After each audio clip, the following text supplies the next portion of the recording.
For 40 years, no army has stopped the Mongols. They have slaughtered armies, burned cities, and turned entire civilizations into dust. Yet, this man does not flinch. His army stands ready. Thousands of Mongol horsemen flood the valley floor, arrows already darkening the sky. He was born a prince, captured as a child, sold through the slave markets of Damascus, trained into a weapon. And now, the Mongols are riding straight into the trap. He stands as the Sultan of Egypt. His name is Qutuz. It means rabid dog. Today, he plans to earn it. 30 years earlier, around 1231, the Khwarezmian Empire collapses under the Mongol advance. Entire cities are burned to rubble. Thousands of refugees are sold into slavery across the region. Among them is a boy who claims royal blood. He says his name is Mahmud ibn Mamdud, nephew of the last Khwarezmian Shah. Historians still debate that lineage. What they agree on, however, is this. The boy fought with such ferocity that his captors in the slave markets of Damascus gave him a nickname, Qutuz.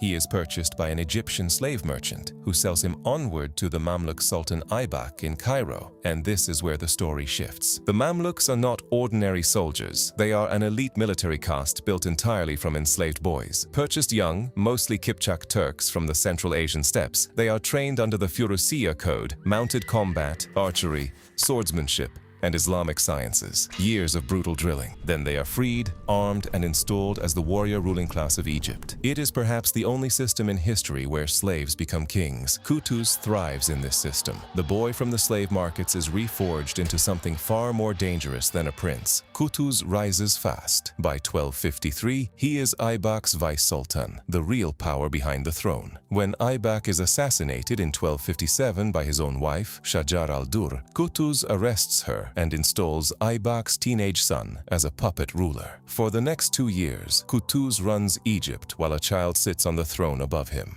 The power has always been his, but there is a problem. Another Mamluk named Baibars, a Kipchak warrior blinded in one eye by a cataract, commands fierce loyalty among a rival faction. He had helped destroy the Crusader army of King Louis IX at Al-Mansura in 1250. He is brilliant, ambitious, and dangerous. The two men distrust each other deeply. Previously under Aybak's command, Qutuz and other Mamluks had assassinated Faris al-Din Akhtai, who was Baibar's friend and mentor. They had continued to serve conflicting regimes. That tension will decide the fate of this story. And while Qutuz consolidates Egypt, the largest army the Mongol Empire has ever assembled is marching west. Its target, every Muslim city between Persia and the Nile. With the Mongols approaching, a child sultan will not suffice. They needed a strong leader to face the growing Mongol threat, and Qutuz was the clear fit. He deposes the teenage sultan and takes the throne himself. In February 1258, Hulagu Khan, grandson of Genghis Khan, arrives at the gates of Baghdad with over 100,000 soldiers. Baghdad is the seat of the Abbasid Caliphate, the intellectual and spiritual heart of the Islamic world for over 5 centuries. The caliph believes his walls can hold against steppe nomads. He is wrong. The siege lasts 12 days. When the walls fall, Hulagu unleashes his army on the city. Chroniclers record that hundreds of thousands are killed. The Grand Library, the House of Wisdom, the mosques, the hospitals, all of it reduced to rubble. Survivors later write that the Tigris River ran black with the ink of destroyed manuscripts and red with the blood of scholars. For the first time in Muslim history, Islam has no caliph. Aleppo falls next, after a 7-day siege in January 1260. Damascus surrenders on March 1st without a fight. Every major Islamic city between Baghdad and the Mediterranean now belongs to the Mongols. The only territory still standing is Qutuz's Egypt. Hulagu sends 4 envoys to Cairo with a letter. The historian Al-Makrizi preserved the text, and the arrogance still burns across the centuries. From the king of kings of the East and West,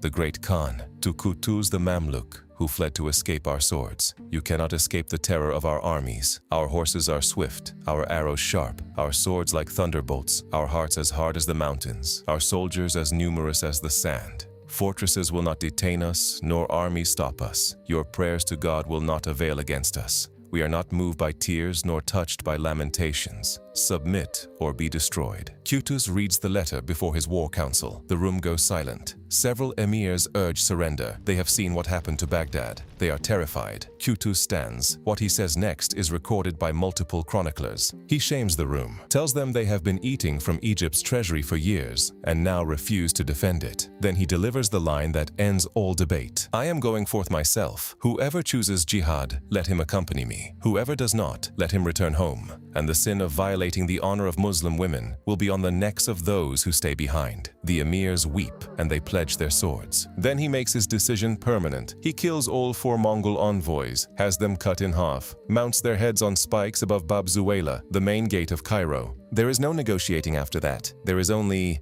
war.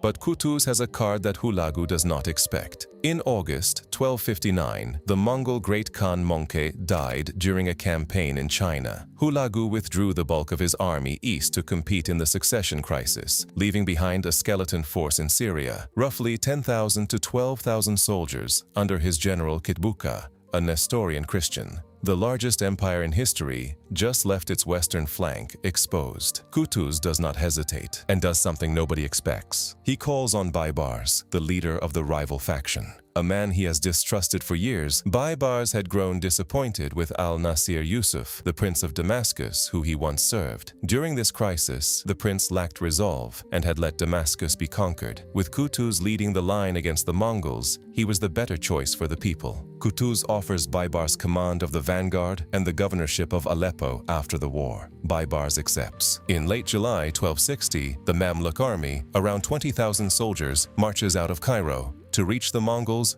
they must cross Crusader territory. In one of the strangest alliances in medieval history, the Crusader lords of Acre grant the Muslim army safe passage and supplies. Everyone understands. If Egypt falls, nobody is safe. Baibars rides ahead with the vanguard. Qutuz follows with the main body. And then, the valley. September 3rd, 1260.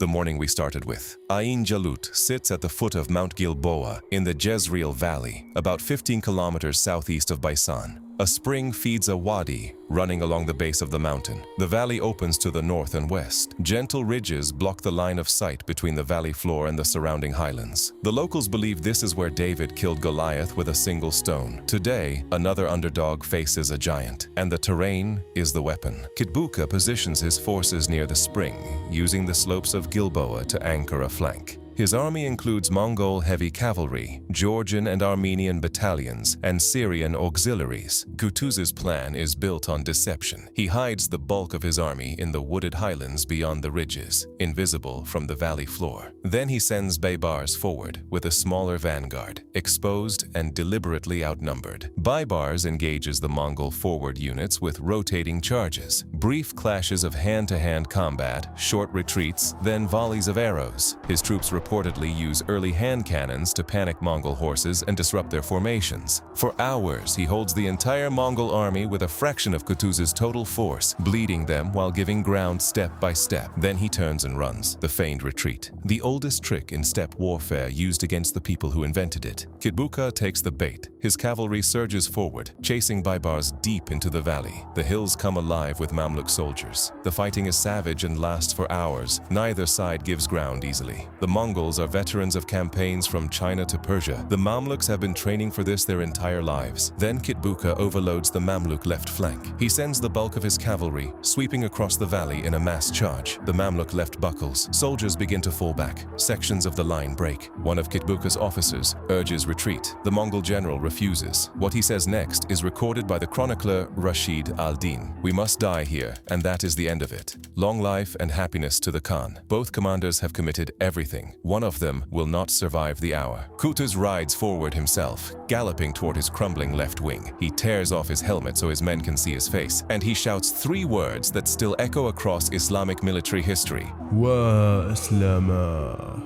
He shouts it 3 times. Then he charges into the Mongol line. The retreat stops. The Mamluks turn. Soldiers who are running see their sultan fighting bareheaded in the open, and they come back. Qutuz stabilizes the left flank through force of will. Baibars consolidates the center and pushes the Mongol right inward. The Syrian auxiliaries switch sides mid-battle. Kitbuka's army collapses from 3 directions. The Mongols are driven back toward Baisan. They attempt one final stand. It fails. Kitbuka is killed. For the first time in living memory, a Mongol field army has been destroyed in open battle.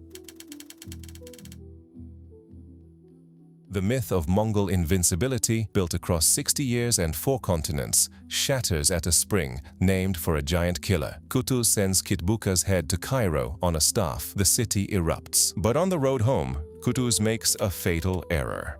Before the campaign, he promised Baibars the governorship of Aleppo. After the victory, he gives it to the emir of Mosul instead. Whether Qutuz changed his mind for political reasons or never intended to honor the deal, the result is the same. Baibars decides the Sultan has to die. October 24th, 1260. The army is camped east of Cairo, near Al-Salihiyah. Qutuz stops to hunt hares. Baibars approaches the Sultan and kisses his hand. According to Al-Makrizi, it is the pre-arranged signal. 3 conspirators strike while Baibars holds Qutuz's grip. Other sources say Baibars himself delivers the killing blow. 51 days after the greatest victory in Mamluk history, the man who made it possible is dead.